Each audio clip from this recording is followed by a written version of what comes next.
Out with the old, in with the new. Wow, once again, sectors being overhauled. Again, this is what, number 5 in the overhaul cycle?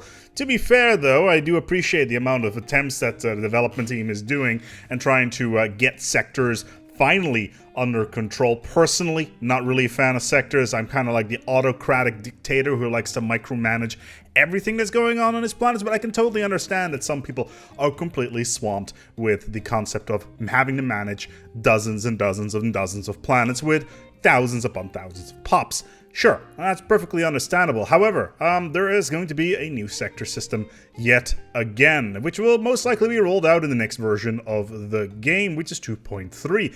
We don't know a lot about it at the moment. However, what we do know is that in Dev Diary 142, sectors are once again the matter of the subject, or the subject matter, I think is the correct wording here. But yeah, we got some goals, and we have some problems that the devs have set out. So here is the goal. Sectors should help alleviate the player's need to micromanage everything. Okay, that's fair. If you want to do that, I can totally understand that there's a batch of players out there that think by themselves, look, I don't understand how I could optimize my builds, etc. Can I automate this stuff? It's super straightforward. They've done it in the Civ series. Alpha Centauri had it. A whole bunch of empire management games have these sort of features. Totally agree with that sort of thing. It's good to have. The problem I have, I don't trust the AI to do the right thing, and I'd rather do it myself and not waste any time. Then we have sectors should feel more like a unique part of the player's empire. That right there, I can respect and of course totally understand. You got your cores, you got your mining sectors, etc. But the problem with that, of course, is a distribution of planets and how they work within their context. You don't just get a cluster of planets saying, oh, these are all mining worlds, because some of these won't have any mining tiles on them. Sure, you can have a metropolitan hub where a single ecumenopolis sits in the middle and a whole bunch of planets feed resources to them in general. But hey, if this is where the devs want to go to, then it's their game. They can make the decisions on that part. Now, there are some problems when it comes to sectors, of course. Sector geography can feel very, very wrong. Absolutely. As it is right now, sectors, how they work is they're generated from a single point. So let's say you have a planet, and anything within a distance of, I think, 3 jumps are part of that sector. And I can go into problem number 2, where there are way too many sectors in the late game. Wars and rebellions can totally mess up sectors. For those of you who've had them before and actually used them, I don't. Your ledgers can be completely messed up where entire planets are missing and when we have empty sectors, etc. Players have to micro the sector economy. I'm actually not really sure that is a problem. No manual control of the sector area, that is a problem. Sectors don't manage stations.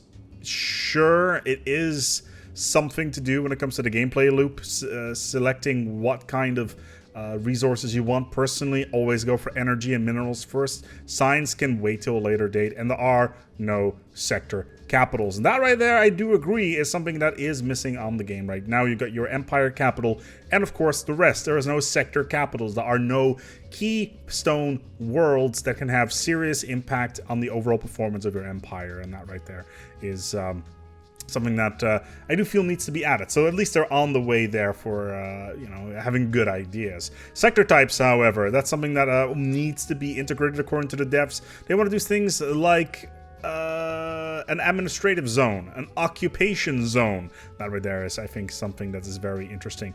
Mineral zones, that sort of thing. So with an occupation zone, you can actually select an empire, select a sector, and maybe we can have certain bonuses attached to certain sector types. That right there would be kind of good, especially if you could set individual policies per sector.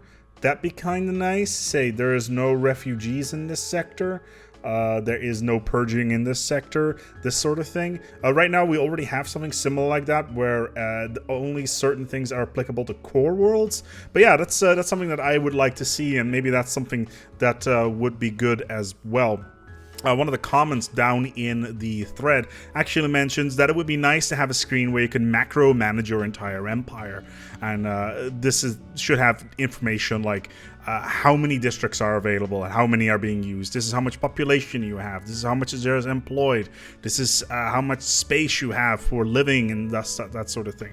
Having these sort of screens for sectors would actually be really good, because then you could manage your economy a little bit better and set guidance on where you want to go with these sectors. So that right there is rather interesting. Sector budget, very similar to what it is right now, where you can give a pool of resources to a sector, although I'm pretty sure that's how it was in the past as well, and then you can use influence if you were under attack to basically get resources out of those pools. But yeah, being able to turn automation off, that sort of thing.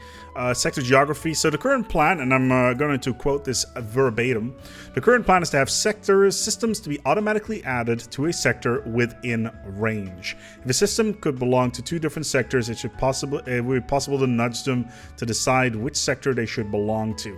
This is important for players being able to set a sector geography that looks good to them in the game. And of course, then removing your sector capital will redraw the sector. It's not particularly clear on what they actually mean by this. So for instance, is it plus the border of the sector? Or is it a range from the capital? I think that right there is something that is going to be necessary, because you could end up with very, very large sectors. Let's say you have 3 jumps away from the border of your sector, or like the closest planet, the most outlying planet that is in the sector. You add something that's within 3 jumps, it gets automatically added to the sector. That could potentially make sense, but the other issue is you could end up with these gargantuan sectors like you would have in the past. Any planet that is not within range of any sector will then be frontier space, as they've already mentioned in here as well, which is rather cool. Planet designations, apparently right now, they're very happy with the concepts of agri-worlds, forge worlds, science world, mineral worlds, etc. And they want to have more of these modifiers in there, so I do think this is a good direction to go. Being able to manually set a planetary designation and then set them to automate, and then the AI will build it up. Again, like I said before, I'm not a big fan of the building AI in the game, and I've had really, really bad experiences. Hey, maybe I've been a little bit too burned on the governor AI in the game for the sectors, but hey, I'm willing to give it another shot if it makes my life a little bit easier. Then again, I would like to point out I do prefer to micromanage my own sectors. And then governors will stay pretty much as they are, a little bit more streamlined. Maybe with individual bonuses that could synergize with sectors a little bit better. Let's say you have a frontier sector that you could hypothetically say, hey, this guy could work better in a frontier sector and that sort of thing. Space stations, we've discussed adding an auto build function for construction ships similar to auto explore, which should hopefully solve this problem better. I'm pretty sure construction ships could build space stations in the past already, especially if you could set a sector to do its own colonization. Pretty sure that was already the case. But yeah, a lot of this stuff is definitely on the roadmap, but it's not a promise that it's going to be in the next version of the game. Apparently, it's particularly ambitious, and the team is very heavily busy trying to get the game a little bit more streamlined in terms of its technology, making sure that items are fleshed out before the next big expansion drops. And I'm pretty sure that we're going to be seeing a expansion in terms of a, what's the word I'm looking for, like a species pack or a story pack, say your humanoids or your distant stars. Especially a distant stars like expansion would be very much appreciated. But yeah, the team has been very quiet, and as you may have noticed, its channel has also been relatively quiet. But yeah, we're gonna go and add more videos as time goes by. So yeah, make sure you keep on interacting in the comments below. Give me your ideas, give me your suggestions. Sectors, do you like them? I personally do not. I don't like the concept of them. I understand why they are there, but personally, I do not use them. Give me direct control. We're going to wrap it up here. Thank you so much for watching, and until next time, this has been Dev Diary 142. Take good care of yourselves, and as always, each other.